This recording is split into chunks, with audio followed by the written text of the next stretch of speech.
Varahi silks మన నెల్లూరులో September 25వ తారీఖున గొప్ప ప్రారంభం.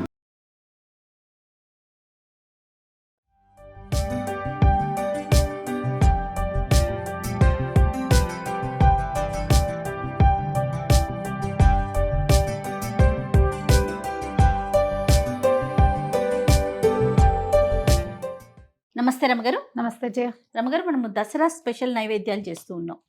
ఇప్పుడు ఏం చూపించబోతున్నాం? కట్టు పొంగల్ చూపిద్దాం. ఓకే అండి. ఈ కట్టు పొంగల్ అంటే మిరియం పొంగల్ అంటారు, పప్పు పొంగల్ అంటారు. ధనుర్మాసం అప్పుడు కూడా చేసుకుంటాం. వెణ్బొంగలి అంటాం.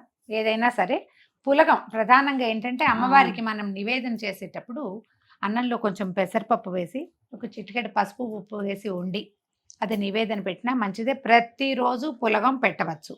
ఓకే. లక్ష్మీదేవికి పులగం పెడతాం, గౌరీదేవికి పులగం పెడతాం. ఈ ఒట్టి పులగంగా కాకుండా దీన్ని నివేదనకి ఏం చేస్తాం మనం, కొంచెం మంచిగా తిరగమాత కూడా పెట్టి దాంట్లో చేస్తే మనం పొంగల్ అవుతుంది.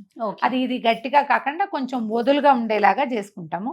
డైరెక్ట్ గా చిన్న కుక్కర్ పెట్టుకుంటే కుక్కర్ లో అయిపోతుంది. 1 పార్ట్ రైస్ లాగా చేసేసుకోవచ్చు. లేదా మీరు ఇత్తడి గిన్నెలో చేయదలుచుకున్నా కూడా ఇత్తడి గిన్నెలోనూ వండుకోవచ్చు. అవును. అన్నం వండి అంటే పప్పు బియ్యము కలిపి వండేసి పైన తాలింపు పెట్టుకోవచ్చు. తాలింపు వేసి దాంట్లో ఉప్మా లాగా కూడా పోసేయచ్చు. ఈజీగా ఒకటే పాటలో చేసేటట్టు చూపిస్తాను. ఓకే. మేము రెగ్యులర్ గా టిఫిన్ కింద కూడా చేసుకుంటాం రమగారు. సాయంత్రం అప్పుడు మేము కూడా చేస్తాం జయ. పొంగలి ఇది బాగా వాడతాం. ఓకే, నా మెథడ్ చెప్తాను. ప్రతి బుధవారము పొంగల్ పెట్టుకుంటాం మేము. బుధవారం నాడు పెసలు తినాలి, పెసలు ఖర్చు పెట్టాలి. అది నియమం అన్నమాట. అందుకని ఇలా పెసరపప్పు ఉంటుంది, మార్నింగ్ బ్రేక్ఫాస్ట్ కి పనిచేస్తుంది, నివేదనకి పనిచేస్తుంది. అందుకని పండగల్లో తప్పకుండా ఒక రోజు అమ్మవారికి పెసరపప్పు పొంగలి చేసి పెడతాం. ఇది అంటే తీపి కాదు కాబట్టి దీంతో పాటు ఏదైనా కొంచెం తీయటి పదార్థం కూడా ఇంకొకటి చేస్తాను. మీరు ప్రాసెస్ చెప్పండి ఒకసారి. చెప్తాను. ఒక కుక్కర్ పెట్టుకోండి. చిన్న గ్లాస్ చేసినా ఈ కుక్కర్ నిండా వస్తుంది. అవును. మనం ఏదైనా ఒక కప్పు లెక్క పెట్టుకుంటాం కదా, ఒక కప్పు ఒక గ్లాసు, దాంట్లో అరకి తక్కువ పావుకి ఎక్కువ పెసరపప్పు. ఈ పప్పు బియ్యము నీళ్ళల్లో పోసేసి కడిగి పక్కన పెట్టుకోండి. ఓకే. వేయించక్కర్లేదు. అంటే మన చక్కెర పొంగలికి వేయించాలి, వెన్ పొంగలికి పెసరపప్పు వేయించాల్సిన అవసరం లేదు. కడిగి పక్కన పెట్టుకుందాము. అల్లం సన్నగా ముక్కలు తరిగి పెట్టుకోవటం. ఓకే. మిరియాలు, అల్లము, జీలకర్ర, మినపప్పు ఇందులో రుచిగా ఉంటుంది. అలవాటు ఉంటే వేసుకోండి, మినపప్పు వేస్తే బాగుంటుంది. అలవాటు లేని వాళ్ళు మానేయచ్చు, కానీ ప్రధానంగా వేయవలసినవి ఇవి. వేసి ఏం చేస్తారు? అన్ని తాలింపు వేసుకోవటమే. ముందు ఒక 2-3 స్పూన్ల నూనె, ఓ 2-3 స్పూన్ల నెయ్యి వేయటం. అవి వేగాక తాలింపు వేసుకోవటం. తాలింపు వేగంగానే నీళ్లు సరిపడా మనకి ఎన్ని నీళ్లు కావాలో అన్ని నీళ్లు పోసేయటం. నీళ్లు మరిగాక కడిగి పెట్టుకున్న బియ్యం అందులో వేయటం, సరిపడా ఉప్పు వేయటం, మూత పెట్టడం. ఇందులో పాలు పోసుకుంటారు కొంతమంది. బాగా వస్తుంది అన్నం, భలే రుచిగా కుదురుతుంది. ఈ కుక్కర్ తోటి ఒక తలకాయ నొప్పి ఏంటంటే అందరు పాలు పోసామంటే అన్ని పొంగి ఇల్లు వాకిలి ఏకం పాకం అవుతుంది. పాలు మీరు కూడా పోస్తారా రమ్మగారు? అప్పుడప్పుడు ఇతడి గిన్నెతో టేస్ట్ మారుతుందా? రుచిగా ఉంటుంది, ఇంకా కమ్మగా ఉంటుంది. వినలేదండి.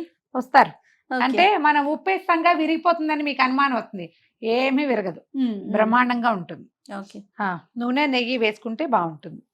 ఓ 2 స్పూన్ల నెయ్యి మనం చివరికి కూడా వేసుకోవచ్చు. నూనె వేసాను మొదట. ఓకే. మిరియాలు ఇవ్వు, ఇది నూనె కాగిపోయింది. ఓకే అండి. ఓకే. ఇంకా నెక్స్ట్ గబగబా ఇచ్చేస్తాం మీకు. ఒక పెద్ద స్పూను మిరియాలు వేద్దాము. ఓకే. మిరియాలు వేగటానికి టైం పడుతుంది. బాగా వేగితే పంట కింద పడితే గొప్ప రుచిగా ఉంటాయి. అవును. వేగపోతే కారం వస్తుంది. వేగితే మాత్రం కరకరలాడుతూ టేస్టీగా ఉంటాయి. కొద్దిగా పేలుతాయి, జాగ్రత్త. ఒక స్పూను మినపప్పు. నెక్స్ట్ ఏం కావాలి? మినపప్పు కొంచెం వేగాక మనం జీలకర్ర వేసుకుందాము. మినపప్పు వేగనివ్వండి. వేగాక ఒక చెంచాడు జీలకర్ర వేద్దాం. ఇవన్నీ కూడా ఏంటంటే మనం వండే క్వాంటిటీని బట్టి ఎంత ఉన్నాము, సుమారుగా ఒక గ్లాసు పెద్ద గ్లాస్కి ఇది సరిపోతుంది. ఇవి మనం కొలతలకి చెప్పలేకపోతాం కదండి, సుమారుగా వేసేసుకోవటం అంతే. ఒక్కోసారి మినపప్పు ఎక్కువ వేస్తే ఇష్టం, అప్పుడు ఎక్కువ వేసుకుంటాం. ఇదిగోండి కొంచెం ఎండుమిర్చి, తర్వాత ఏమో మనం జీడిపప్పులు పక్కన పెట్టుకోండి, అవి వేసుకోండి. అవి వేగనిద్దాము.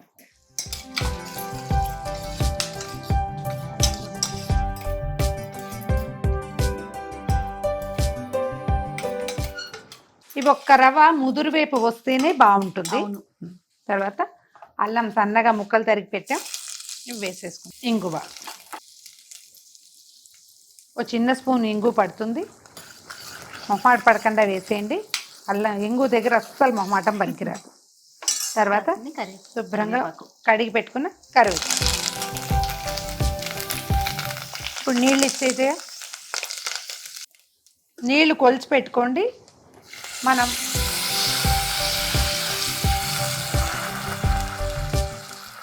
2,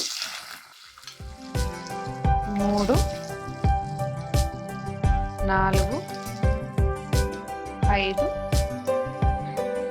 6 బియ్యం కొలత. మనం ఏ కప్తో బియ్యం పెట్టుకున్నాము, ఏ గ్లాస్తో పెట్టాము, దానికి 6 గ్లాసులు నీళ్లు తెరలగాగనివ్వాలి.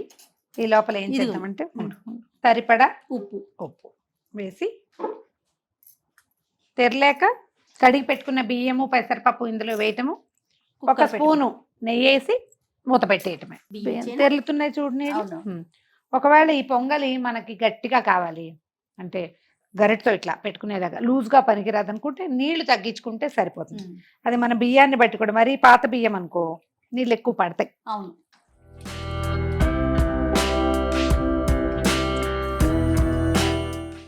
మనం ఇది ప్రసాదం కాబట్టి రుచి సరిపోయిందా, ఉప్పు సరిపోయిందా లేదా చూడలేము. అన్ని పర్ఫెక్ట్ గా కావాలని అప్పుడు అలవాటు అయిపోతుంది జయ, రుచిగా కరెక్ట్ గా వేసుకోవటం అనేది. అప్పుడు వాళ్ళకి ఎవరు చేసినా నచ్చదు రమ్మగారు. ఓహో, అది కూడా ఒక అంతే కదా. ప్రసాదము దైవ కార్యాలకు చేసేటప్పుడు మన భక్తి శ్రద్ధ వల్ల కుదురుతుంది. మామూలుగా అంటే నివేదనలు అవి చేసేటప్పుడు మాట్లాడకూడదు. మన ఎంగిలి చదువుకోవాలి, ఎంగిలి పడుతుంది. ఒకటి శ్రద్ధరాహిత్యం వచ్చేస్తుంది, పనిలో శ్రద్ధ ఉండదు. అందుకని ఏదైనా కృష్ణారామ అనుకుంటూ స్తోత్రాలు చదువుకుంటూ చేసుకుంటే ఇతరులతో మాట్లాడటము, పిల్లల్ని కేకలేయటము, డిస్కషన్లు, వ్యవహారాలు మాలాగా కబుర్లు కాకుండా ఒకసారి పైకి కిందకి కదిపేసేయండి. ఉప్పు వేసేసాం కదా. ఇప్పుడు ఏం చేద్దామంటే మొదట కొంచెం 2 స్పూన్ల నూనె వేసాం కదా, ఇప్పుడు ఒక 2 స్పూన్ల నెయ్యి వేసేద్దాము. ఇంకా మనం ఏం లేదు, ఆ వేసేటప్పుడు అదే దేవుడికి చూపించేటప్పుడు కొద్దిగా ఒక చుక్క నేర్చుక్క వేసి నివేదన చేసేసుకోవచ్చు. మీడియం ఫ్లేమ్లో కానీ సిమ్లో కానీ ఉంచి 6 విజిల్స్ రానివ్వండి. అప్పుడు బాగా చక్కగా వస్తుంది, మృదువుగా. నీరు ఉండిపోవటమో అడుగంటటమో అలా అవదన్నమాట.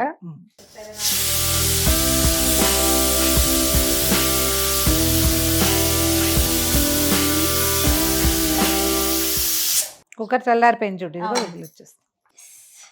గుమగుమలాడుతోంది చూడు పొంగలి.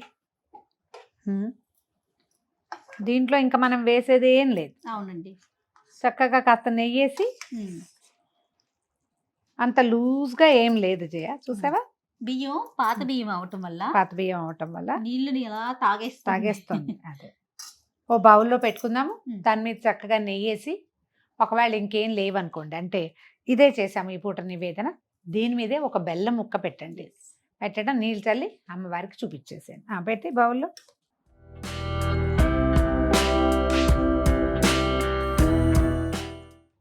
ఏ రోజు చేస్తారు అమ్మగారు మీరు దసరాలో? ఇది ఒక రోజు లెక్క ఉంటుంది జయ. మామూలుగా ఈ అన్ని రోజులు కూడా మనం పులగం చేసి పెట్టచ్చు అమ్మవారికి. ఫలానా రోజు అని ఈ పొంగల్తో పాటు దీంతో ఇంకొక తీపి పదార్థం కూడా చేయాల్సి వస్తుంది. కాబట్టి ఏ రోజున చేసుకున్నా దీనికి ఇదేం లేదు. కొన్ని దేవాలయాల్లో ఫలానా రోజు పెసరపప్పు పొంగలి అన్న నియమం ఉంటుంది, ఉన్నది చెప్తారు చెప్పబడతాయి. మనం అవతారాలు చెప్పుకున్నప్పుడు చెప్దాం. అది ఘుమఘుమలాడే కట్టు పొంగలి, కమ్మని కట్టు పొంగలి. కట్టు పొంగలి, మిరియం పొంగలి, పెసరపప్పు పొంగలి, వెండి పొంగలి, ఇష్టం ఏదైనా సరే ప్రతిరోజు కూడా ఇది చేసి పెట్టుకోవచ్చు. మిగతా ఏ నైవేద్యం చేసినా దాంతో పాటు పులగం లాగానో లేకపోతే ఇట్లాగా తిరగమాత పెట్టుకుని కొంచెం గుమగుమలాడేలాగా చేసుకొని నివేదన చేసుకోవచ్చు. మీ అవకాశాన్ని బట్టి చేసుకోండి. నెయ్యి నూనె ఒకేసారి వేసేసుకుంటే చూడండి అన్నం చక్కగా కనపడుతుంది, బాగుంటుంది రుచిగా. సో ప్రేక్షకులందరికీ మరొకసారి దసరా శుభాకాంక్షలు.